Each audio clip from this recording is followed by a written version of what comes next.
जंत्र में चलाने का यंत्र है और मन के भाव को प्रकट करना मंत्र कहलाता है।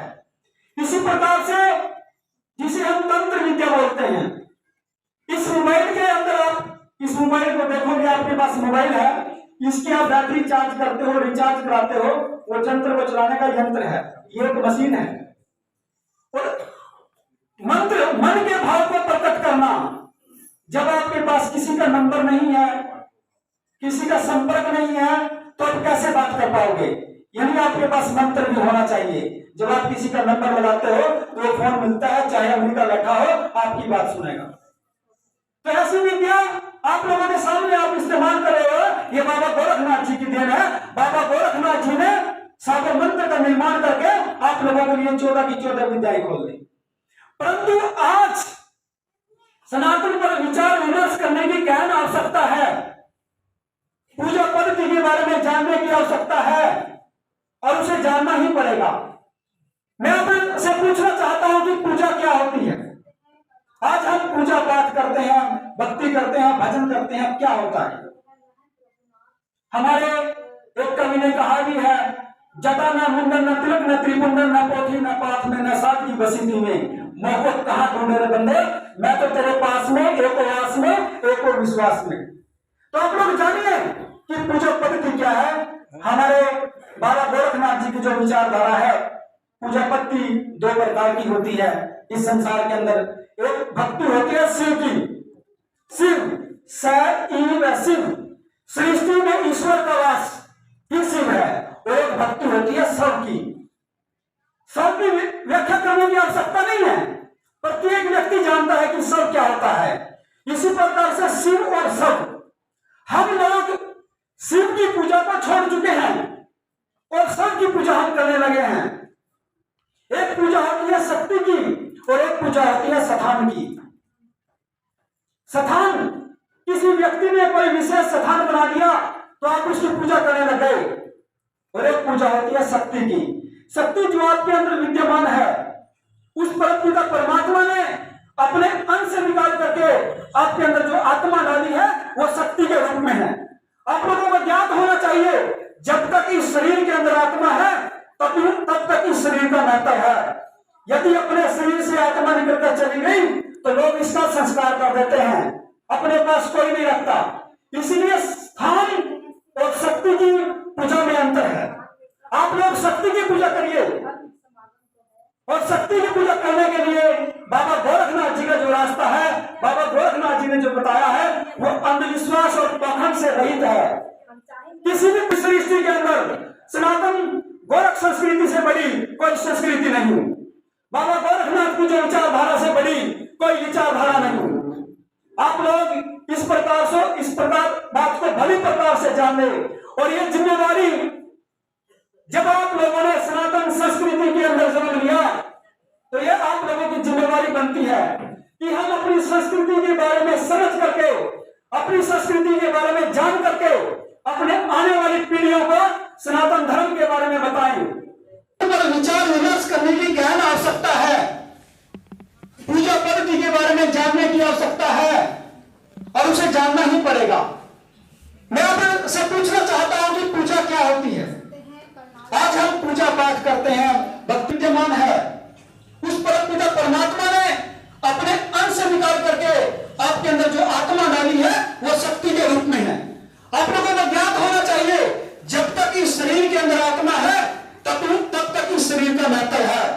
यदि अपने शरीर से आत्मा निकलकर चली और इसी विचारधारा को लेकर के अपने समाज के अंदर आप एक प्रण भी लें कि मैं अपने जीवन के अंदर कम से कम एक व्यक्ति को सनातन गोरख संस्कृति के साथ जोड़ूंगा। यदि आप एक व्यक्ति को सनातन गोरख संस्कृति के साथ जोड़ते हो तो एक दिन समय ऐसा आएगा कि पूरी धरती पर सनातन गोरख संस्कृति का ही डंका बचेगा। इकट्ठा हुए, आज सनातन गोरख धर्म का प्रथम समागम है और ये सनातन हिंदू संस्कृति का एक शंखनाद है। हमारा विशेष उद्देश्य है कि हम पूरे विश्व के अंदर सनातन हिंदू संस्कृति का डंका पुनः से बजाना चाहते हैं और भारत पुनः विश्व गुरु बने, यही हमारा मुख्य उद्देश्य है। आज क्या कार्यक्रम था? आज हमारा पंचायत भवन करनाल में सनातन गोरख धर्म का प्रथम समागम है और जो सनातन हिंदू संस्कृति के लिए कार्य करता है। इसके साथ साथ हम 2024 में आपके माध्यम से ये अपील भी करना चाहते हैं कि हमारे देश के यशस्वी प्रधानमंत्री माननीय नरेंद्र कुमार मोदी जी को पुनः दिल्ली की गद्दी पर बिठाना है, उन्हें प्रधानमंत्री बनाना है। यह भी हमारा मुख्य उद्देश्य है। आज कहाँ से लोग पहुँचे? आज उत्तर प्रदेश से, दिल्ली से, पंजाब से, हिमाचल प्रदेश से, आसपास जो हमारी पीठ के साथ मुख्य लोग जुड़े हुए हैं वो यहाँ पर पहुँचे हैं। क्या संदेश दिया है यहाँ पर कि सनातन हिंदू संस्कृति क्या है, अपने धर्म की रक्षा के लिए हमें धर्म के लिए कार्य करने चाहिए, क्योंकि धर्म रक्षिता रक्षिता। यदि हम अपने धर्म की रक्षा करेंगे तभी हमारी रक्षा होगी। सनातन हिंदू संस्कृति का संदेश जो पहले पूरे विश्व के पास था, भारत पहले भी विश्व गुरु रहा और आने वाले समय के अंदर भी ये जो सदी है सनातन हिंदुत्व की सदी है, आने वाले समय में भी भारत विश्व गुरु बनेगा, यही हमारा प्रयास है। सर, रक्षा की बात कही आपने, किन से रक्षा? देखिए, जो रक्षा जो होती है हमारे अंदर के जो विकार हैं उनसे भी रक्षा करनी होती है और जो गैर सनातनी संस्कृति के जो लोग हैं उनसे भी रक्षा करनी होती है। और हमें अपने जीवन जीने के लिए, जैसे हम अपने जीवन के अंदर अपने घर की, परिवार की, सबकी रक्षा करते हैं, ऐसे ही विश्व हमारा परिवार है। भगवान ने हमें ये दिया, इसकी सुरक्षा करना हमारा कर्तव्य बनता है। सर, बेटियों की रक्षा कौन करेगा? परिवार में ही देखा जाता, परिवार में ही उनके साथ गलत हरकतें होती है।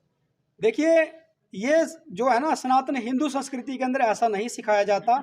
सनातन हिंदू संस्कृति को लोग भूलते जा रहे हैं और जब हम संस्कृति को भूलने का कार्य करेंगे तब इस प्रकार की घटनाएं हमारे सामने आती हैं।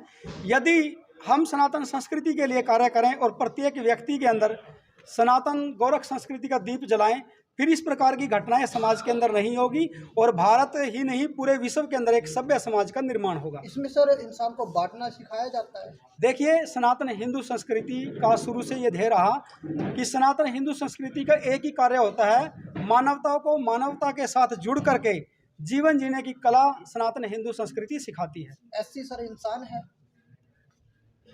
एससी, क्योंकि देखा जाता है शमशान घाट अलग बना दिए गए हैं। देखिए, मैंने अभी आपसे बात कही है कि हमने यहाँ पर कहा भी कि हम लोग स्थान की पूजा में विश्वास नहीं रखते, हम लोग शक्ति की पूजा में विश्वास रखते हैं। जब आप लोग शक्ति की पूजा करोगे फिर इस प्रकार का बांटने का स्थान आप लोगों के बीच में नहीं आएगा। ये जो बांटने का कार्य होता है, ये कुछ लोग अपने राजनीतिक रोटियां सेंकने के लिए इस प्रकार का कार्य करते हैं और लेकिन गैर सनातनी ताकतें जो हैं वो इस संस्कृति को तोड़ने का कार्य करती हैं। सनातन धर्म के अंदर, सनातन हिंदू संस्कृति के अंदर कभी भी किसी के साथ भेदभाव नहीं किया जाता। ये सनातन हिंदू संस्कृति है। सर, आपका परिचय? मैं महंत योगी रघुनाथ, मुख्य पीठाध्यक्ष, सिद्ध गोरखनाथ पीठ, राष्ट्रीय अध्यक्ष, हिंदू योगी वाहिनी। बचता रहेगा, जो ये सनातन चलता रहेगा। दूसरे धर्म जो इसकी आलोचना करते हैं उनको पीछे ही पछाड़ दिया। बहुत से धर्म आए और गए और आते रहेंगे, जाते रहेंगे और सनातन धर्म ऐसे ही आगे बढ़ता रहेगा। बोलो सनातन धर्म की सनातन ही शिव है, सनातन ही शिव है और शिव ही गोरख है। मैं आप सभी पत्रकार बंधुओं को यहाँ पर पहुँचने पे बहुत बहुत धन्यवाद देता हूँ, बहुत बहुत आभार। आप अपने कीमती समय में से समय निकाल कर यहाँ पर आए और आप सनातन हिंदू संस्कृति के वो शेर हो जो संसार को जगाने का कार्य कर रहे हैं। पत्रकार जो होता है समाज का एक बहुत बड़ा स्तंभ होता है। आप लोगों का जो कार्य है वो सराहनीय है और मैं आप लोगों से आशा भी करता हूँ कि आप लोग इसी प्रकार से समाज के हित में कार्य करते रहें और भगवान के श्री चरणों में जगह बनाएं। और आपका बहुत बहुत आभार।